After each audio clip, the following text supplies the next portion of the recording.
ഇന്ത്യയിൽ ഉള്ള മുസ്ലിം സംഘടനകളുടെ ലിസ്റ്റ് ഒന്ന് പരിശോധിച്ചാൽ മുസ്ലിം ലീഗാണ് ഏറ്റവും പ്രധാനപ്പെട്ട കേരളത്തിൽ പ്രവർത്തിക്കുന്ന ഒരു പാർട്ടി.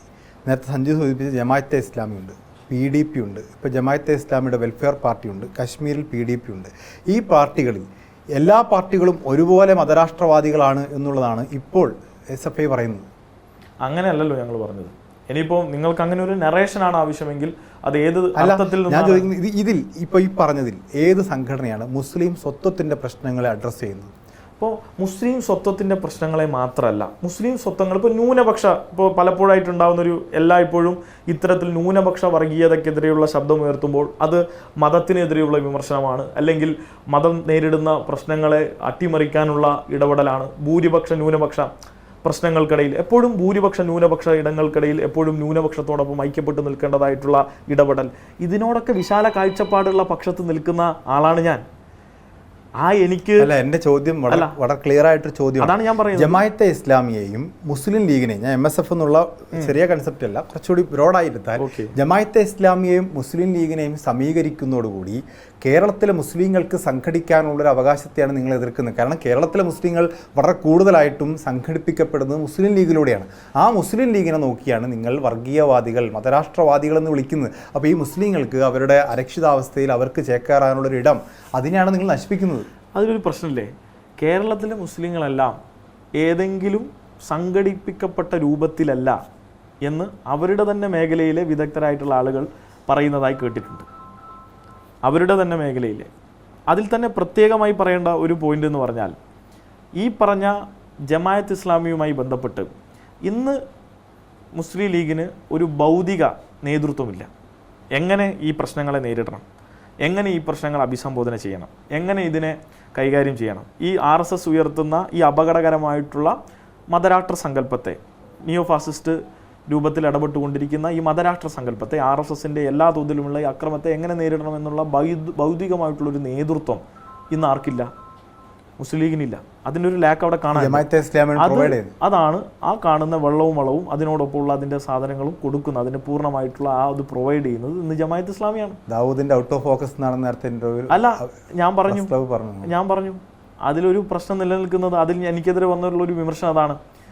ദാവൂദ് ഉൾപ്പെടെയുള്ള ആളുകൾ അദ്ദേഹം പറയുന്ന വാക്കുകൾ, ആ വാക്കുകൾ CPM-നെതിരെയോ അല്ലെങ്കിൽ ഇടതുപക്ഷത്തിനെതിരെയോ SFIക്കെതിരെയോ കോയിൻ ചെയ്യാൻ എന്തുകൊണ്ട് ഇവർ തയ്യാറാവുന്നു? ആ വാക്കുകളുടെ അർത്ഥങ്ങൾ പരിധി പോയി കഴിഞ്ഞാൽ, ഇപ്പോൾ ഒന്ന് പറഞ്ഞത് ബ്രാഹ്മണിക്കൽ കമ്മ്യൂണിസം, അപ്പോൾ അതിന് പറഞ്ഞത് അംബേദ്കർ പറഞ്ഞാൽ അത് ശരിയാകുമോ എന്നുള്ളൊരു ചോദ്യം അവിടെ നിൽക്കുന്നത്. അത് മാത്രമല്ല, അതിന് പുറമെ മറ്റൊന്ന് അഗ്രഹാര ബ്രാഹ്മണൻ, അഗ്രഹാരപുത്രൻ, അങ്ങനെ തുടരുന്നു.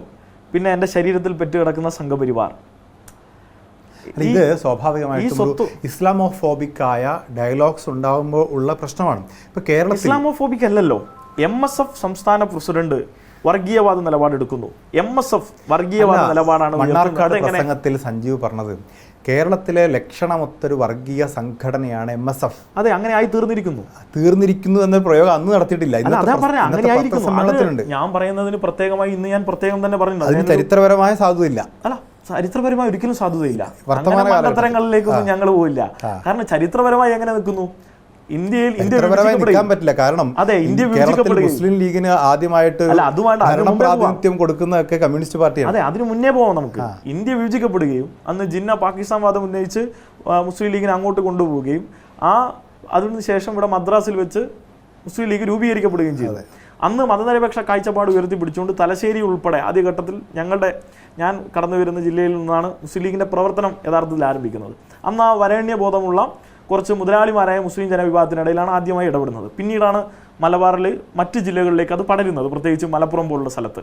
പൊന്നാനി ഒഴികെയുള്ള സ്ഥലങ്ങളിലാണ് ആ ഘട്ടങ്ങളിൽ ഈ വിഭാഗത്തിനിടയിൽ, പ്രത്യേകിച്ച് ദരിദ്രരായിട്ടുള്ള മുസ്ലിം ജനവിഭാഗങ്ങൾക്കിടയിലേക്ക് മുസ്ലിം ലീഗ് പടർന്നു കയറുന്നത്. ആ ഘട്ടത്തിൽ പിന്നീട് 80-കൾ അങ്ങോട്ടേക്ക് കാണുമ്പോൾ, അപ്പോൾ ഈ ഘട്ടത്തിലൊക്കെ കാണാൻ കഴിയുന്ന കാഴ്ച എന്താണെന്ന് വെച്ചാൽ, മുസ്ലിം ലീഗ് യഥാർത്ഥത്തിൽ ആ ഘട്ടത്തിലൊക്കെ നടത്തിയിട്ടുള്ളത് മതനിരപേക്ഷ കാഴ്ചപ്പാട് ഉയർത്തിപ്പിടിക്കാൻ പ്രത്യേകപരമായി ശ്രമിക്കാറുണ്ട്.